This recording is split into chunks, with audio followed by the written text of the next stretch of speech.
Hey, so we all have a journey that we're on, right? We all have these different trails in our life that we experience. My wife has taken our kids the last 2 days, not yesterday because of smoke, but the last 2 days they went out to Tubbs Hill and hiked that trail, and luckily nobody fell like the guy on the bike at the last minute. But we like to hike, we like to be outside, and along our journey of life, we all have trails, and they can, some be happy, some be bad, some get bruises, some get scars on them, but we all live this life. And today we want to talk more a little bit about a life perspective, a general life perspective on how we view our life. So, first of all, we love kids at Northbridge, so you're going to hear them because they're really close, and that wall doesn't have any insulation. So they're loud, and it's awesome, and we love it. So just embrace it. If you don't like kids, then I probably don't want to come here. So,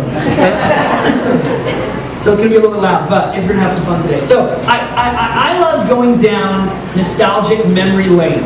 And I don't know if you do that at all. So if you have a Facebook or an Instagram account, yearly or daily, I think it does it, where it pops up a memory of what you did a couple years ago. You guys have that, right? So my wife will often show that to me, and it's really, really cool for me to see, like, our kids. We have 2 young kids. We have a 4-year-old and an almost 8-year-old, and it's really fun to see, like, how they were a year ago, or how they were 3 months ago, or what we were doing a year ago. And oftentimes Angie will say, you know, like, hey, a year ago we were doing this, or we talk a lot about last week at this time, especially if it was something really good, like we were in Mexico last week. We weren't. If we were, we would say, like, last week ago we were in Mexico. And so we always refer back to, I like to do nostalgic runs, and I like pictures. And I think one of the best things about memories is old pictures of other people. Like my father-in-law. And so this is my father-in-law and my wife, my beautiful, gorgeous wife at, I don't know, 7 or 8 years old. There you go, thanks. Nice pigtails. But it's fun to go down memory lane and see that. So let's see another one. We got another one of Gary, right? So, super great. Well, I heard Matthew caught him screaming the loudest. So, Mr. Matthew.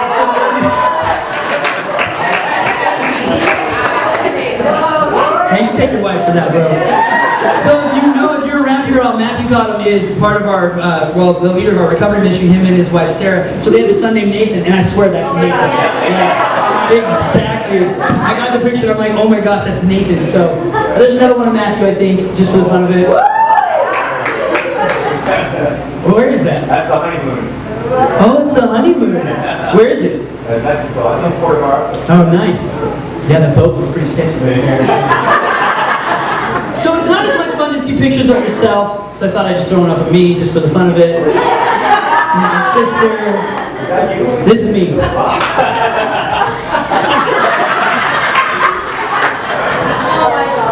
Love it. So, it's fun, but we're intense. I'm sure we're singing the Star Spangled Banner right there. That's my plug for voting. Go vote.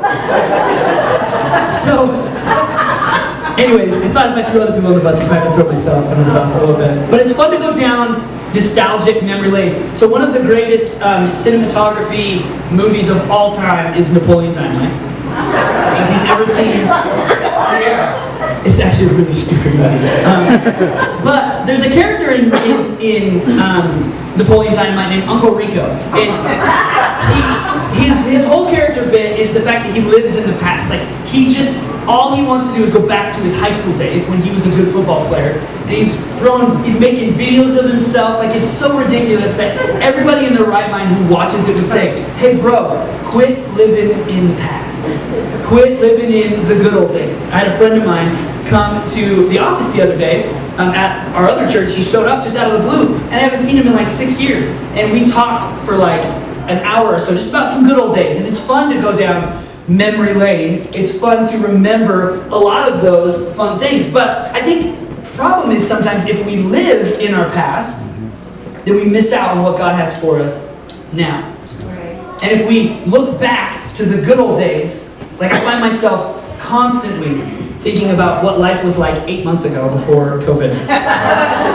Like, I just remember like being able to go to an event and no one caring. I find myself wishing it was back there sometimes, or wishing it was 3 days ago when there was no smoke. Like, I find myself doing that, and the problem is I miss out on sometimes what I have today because I'm looking back to the good old days, and I miss out what's here.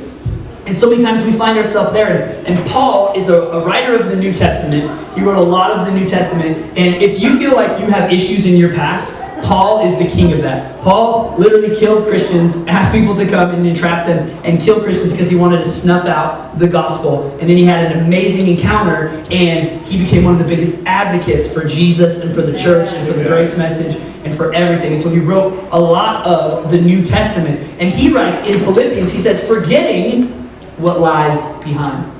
There's more to that scripture we're going to dive into a little bit later, but forgetting our past. And I don't know about you, but there are some things in my past that I wish that I could forget. That I wish I could just not remember them and not have to deal with some of the things that I have to deal with today because of my choices in the past.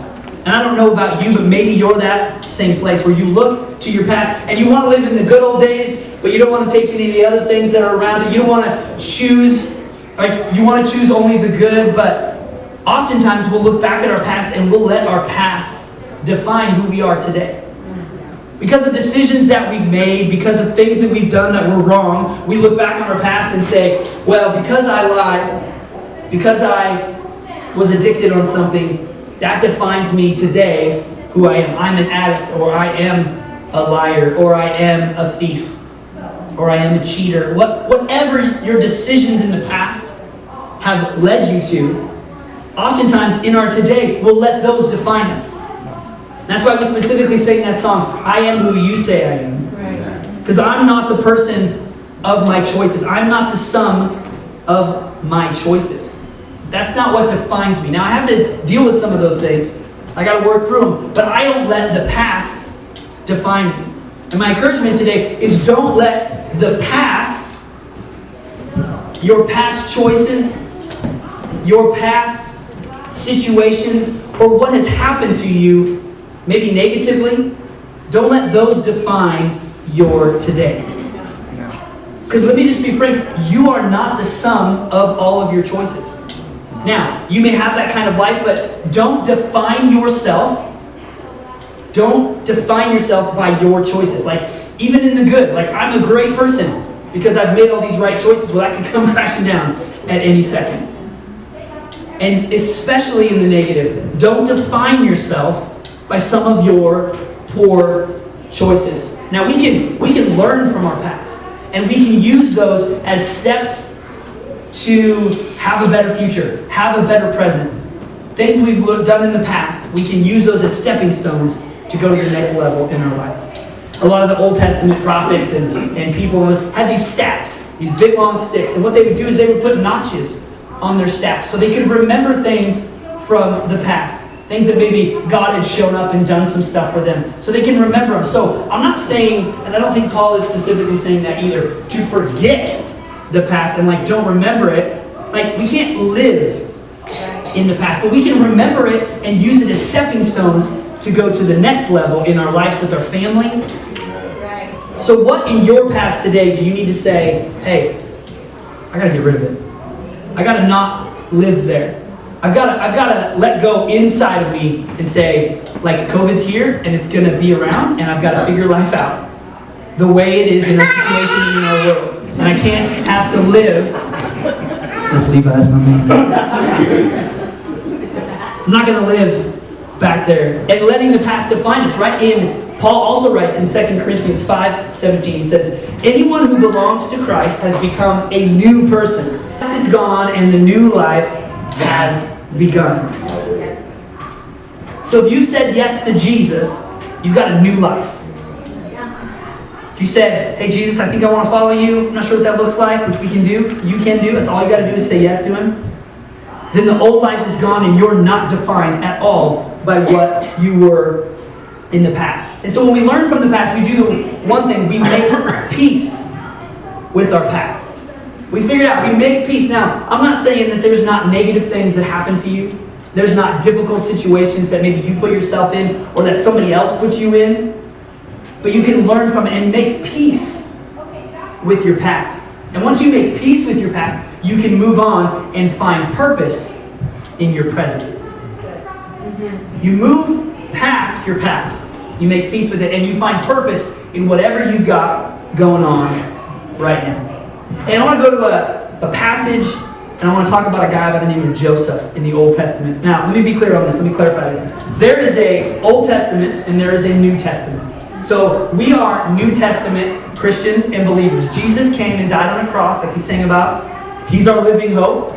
We had no hope before him. He came, died on a cross, and now we are forgiven of all of our past mistakes. And it's the same thing in the Bible. There's an Old Covenant and an Old Testament. That's why it's called Old. And then there's a New Testament, which is what we live in. We live under the New Covenant of God. So the Old Testament is there for our reference, for us to look back to, for us to understand how God is and was, and some things that he did, and we can learn from it. But we don't live by the law of the Old Testament. That makes sense? Yeah. So we're reading the Old Testament in reference, and we're kind of gleaning support from things that happened, and we're learning from it. But we don't live there. We live in the New Testament. Okay? So we're going to look back at Joseph, which is one of my favorite characters in the Bible. So set him up a little bit. Joseph is one of 12 brothers, so he's the baby. Now, can I get a little love? Is there any babies in the room? Like you're the youngest of multiple kids. Okay, just put them up again. Just help me feel the babies. Okay, great. So you're babies of other sisters. So my sister's here today, and she would say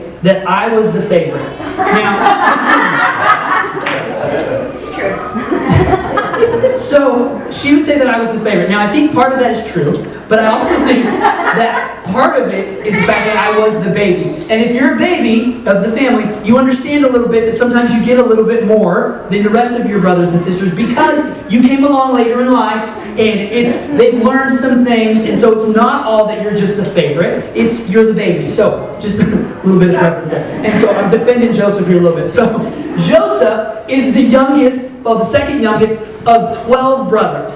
So there's 12 of them, and he is by far the favorite. So let's not take parenting advice from Jacob, who's his dad. Jacob's got his issues, and there's a whole lot to do, and hopefully someday we'll explore Jacob a little bit. But Jacob has 12 sons, and one of them is Joseph, but he clearly loves Joseph more than the rest. Okay? And all the other brothers don't like Joseph because of it. So he buys him special stuff, he gives him special treatments, and he's outspoken about how much he loves Joseph. And so Joseph one day has a dream. He lays down and he has a dream that all his brothers and all his parents are going to bow down and worship him. Now, a little bit of advice to Joseph. If you're hated by your family, don't tell them that dream. But Joseph fortunately did not have me as an advisor in his life back then. So he tells his family this dream. And it's part of the reason that he gets propelled to his destiny. But anyways, Joseph tells his brothers, and so all the other brothers conspire against him, and they make this plan to kill him. And so one of the brothers speaks up and says, hey, let's just throw him in a pit, because that's better than being killed. I'm not really sure. Suffer in a pit would be great, I guess, versus just dying. So Joseph is in this pit. For some reason, one of the other brothers finally speaks up and says, well, let's just sell him. So slave traders come by, and they just sell him to slavery. So Joseph finds himself in a situation that's really unfair. It's really unlikely. It's not pleasant. It's not good. And somehow, some way, Joseph does this well. He figures out how to make peace with his past and find purpose in today. As unfair and as wrong as his situation is, everything's against him. Life is not fair. He does something to be able to get rid of his past and live his present. It doesn't mean he didn't have difficult feelings. Wasn't frustrated. I don't know. It doesn't go into the inner depths of Joseph's thoughts. But somehow he was able to make the best of his present. And in chapter 39, Genesis chapter 39, the whole story starts in chapter 37. You can check it out. But Genesis chapter 39, verses 2 through 6. Let me read these. The Lord was with Joseph. Now let me just pause there for a second. Can I just say that the Lord is with you today? Maybe you've never even acknowledged Jesus. Maybe you don't know who Jesus is and you're just here because you like us, and that's great. Thank you. I'm glad. But maybe you don't realize that the Lord is with you. One scripture says, I'm here and I'm knocking on the door and just waiting for you to answer. I'm paraphrasing. It says, behold, I stand at the door and knock. Anyone who opens it, I'm there for you. The Lord is with you today. Even though it doesn't feel like it, you're in the midst of frustrating times.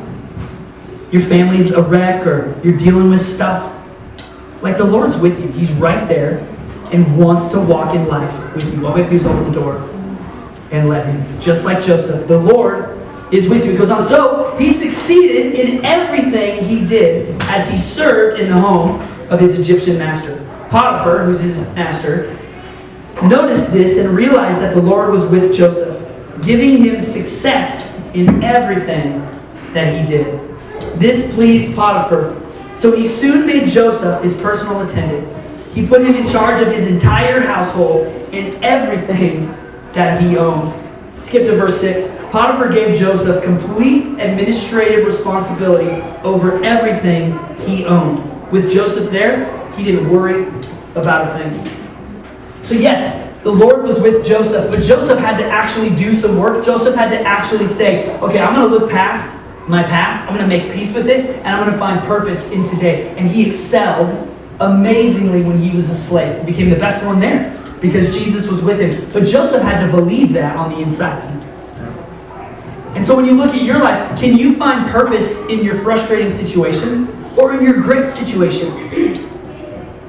Sometimes we're always living in the past or always like someday, but we find purpose in where we're at today, in our present, and then our life gets more productive and gets better, and we will be promoted because God is with us, working inside of us. And so when we put our natural hands to work, God's supernatural power can work through us and create opportunities where nobody else could create an opportunity. Angie and I have seen that in our life over and over and over again. I've had multiple jobs throughout my life, but every job I have gotten and I have worked at, I've excelled to the top because Jesus is with me and because I've just learned to be good at where I'm at. Now, I always haven't been perfect at it, for sure. But I believe that God has always had his hand on our life just because we let him. And so today, whatever you find your hand to, like Joseph, in the middle of the muck, in the middle of the worst part of it, find purpose in your present. And he had this amazing ability to not look back. So then, the story doesn't end there. It keeps going, and it keeps going, and it keeps going. And so Joseph, the Potiphar's wife, apparently didn't like Potiphar, but was trying to run around on Potiphar. And so she approached Joseph to have a relationship with him. I don't know. It was PG.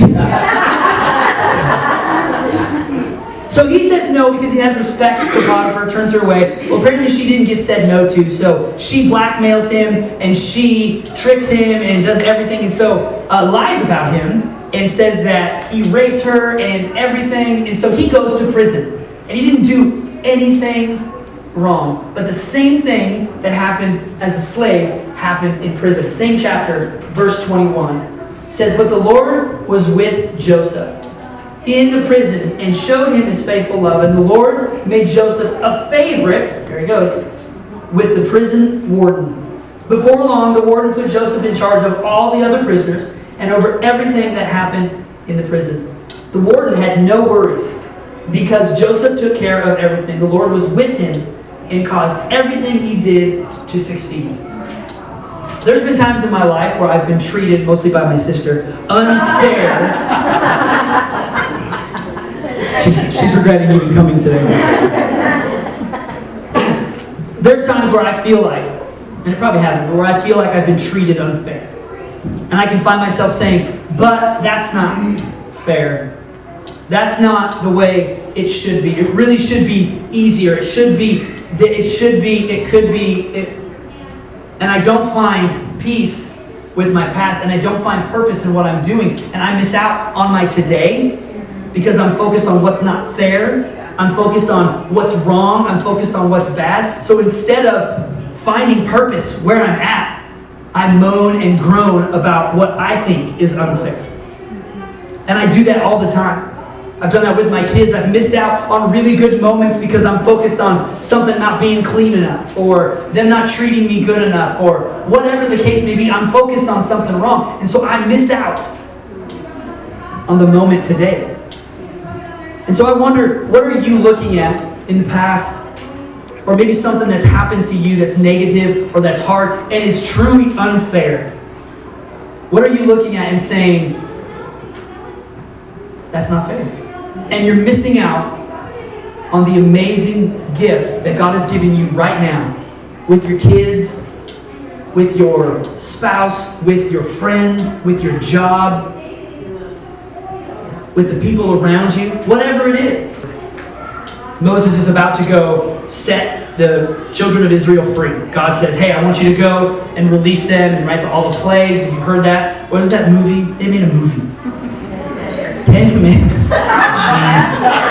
Could have been more obvious. Sorry. Charlton Heston, right? Yes. See, I knew that.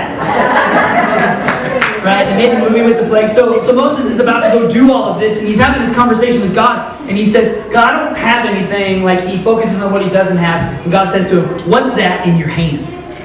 And he has a staff, and the staff is the thing that most of the miracles are done with. God will use whatever you have in your hand. Can you work with what God has given you right where you're at? As unfair as it looks, as unpredictable as it feels, whatever the situation may be, what's in your hand? Joseph was in prison and he was a slave, and he excelled to be the best prisoner and the best slaver. And he excelled, and God promoted him because God was with him just like God is with you. What you have may not seem like a lot, but you've got enough to do what God wants you to do. So we can make peace with our past. We can find purpose where we're at. There's even a better place to live, and that's in hope for the future. Not in fear of the future, but in hope for the future. Lately, I've never been a political guy, ever. And I've never watched news, never followed stuff. But throughout all of this, I've been kind of paying attention more to the news. And I don't know if they do this every election, but both sides, or whatever, all sides, make you feel like if it happens opposite what I want, it's going to be the end of the world. Both sides. I've heard it, and I'm like, and so it began as I was watching this. I began to kind of just like follow stuff and read stuff, and I began to feel really anxious about the future. And I began to think, well, if whatever, I mean, like, I don't even know what's going to happen and whatever, but like, if whatever happens, then it could be the end of the world. Like, and maybe it could. But the point is, I began to live in this fear. And if you know me at all, I don't fear a lot. I don't get anxious about anything, probably too much. Like, the kids will run around in the street, and I'm like, great, have fun, yeah. You know, like, I'm not the safest person a lot of times, but I don't have a lot of angst or worry. But I was telling Angie the other day, like, I began to be, like, fearful of the future. And everybody who talks with a talking head on the news or things like that, a lot of it, not all of it, but a lot of it is fear-provoked. Yes. If you don't do this, whatever it is I want you to do, then it will be this in the future. Jesus doesn't say that to us. Right. Jesus is not asking you to live in fear for the future. And just let me tell you, whatever happens in the future, the world is not over. And if it is, then let's spend it with Jesus, so that's great. But the point is, the world is not going to end. Everybody wants you to think that, so they can get you to buy what they want you to buy or do what they want you to do. But we can live in hope for the future. For every one of our lives, in our job and in our marriage and in our relationships, we can live in hope for the future as we find purpose in what we're doing.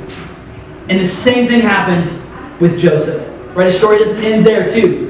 So people who are elected high officials at this time get, a couple guys, get convicted of a crime. And so they get sent to prison.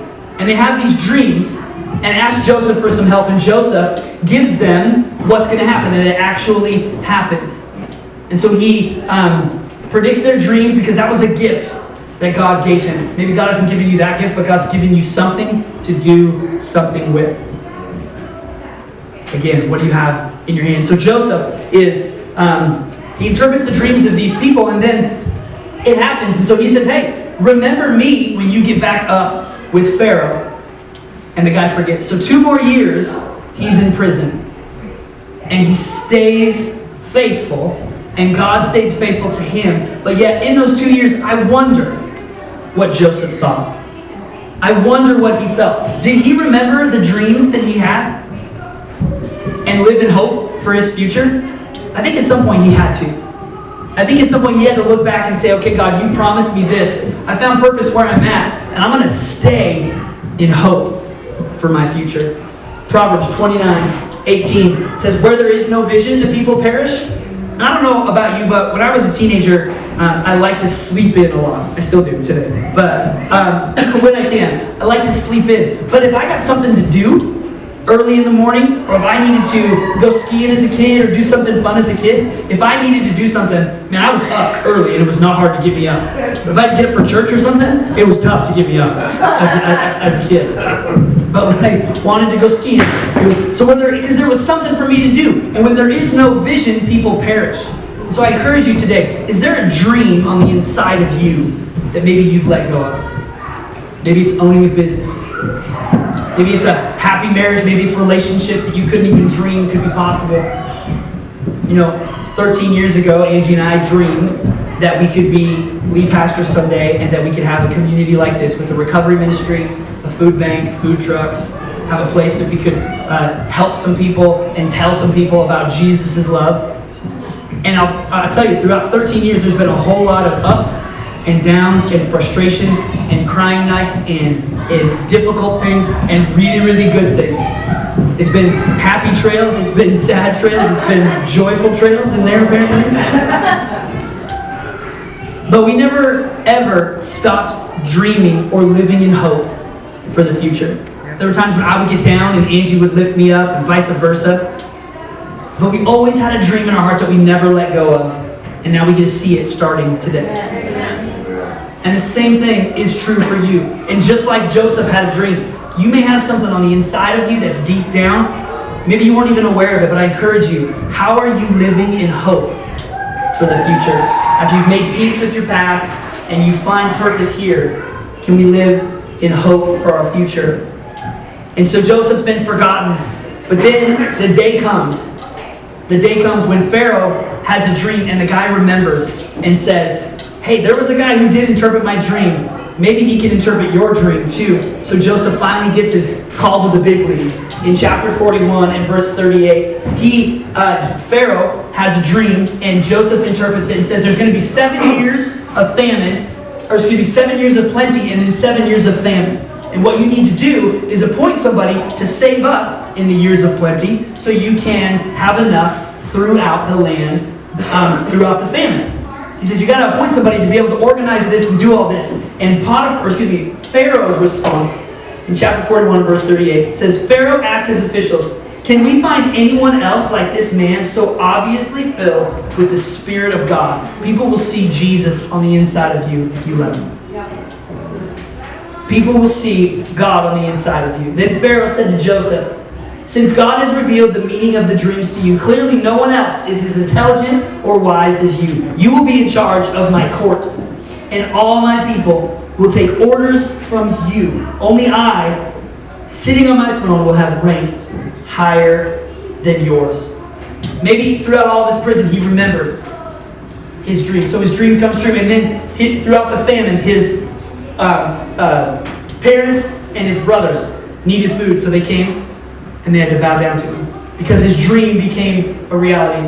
And I hope maybe your dream isn't for people to bow down to you. That's not the point of the story. The point of the story is that there was something on the inside of him that gave him a healthy life perspective. Do you have a good, healthy life perspective? Philippians 3:13, the rest of that scripture, forgetting the past and looking forward to what lies ahead, I press on to reach the end of the race.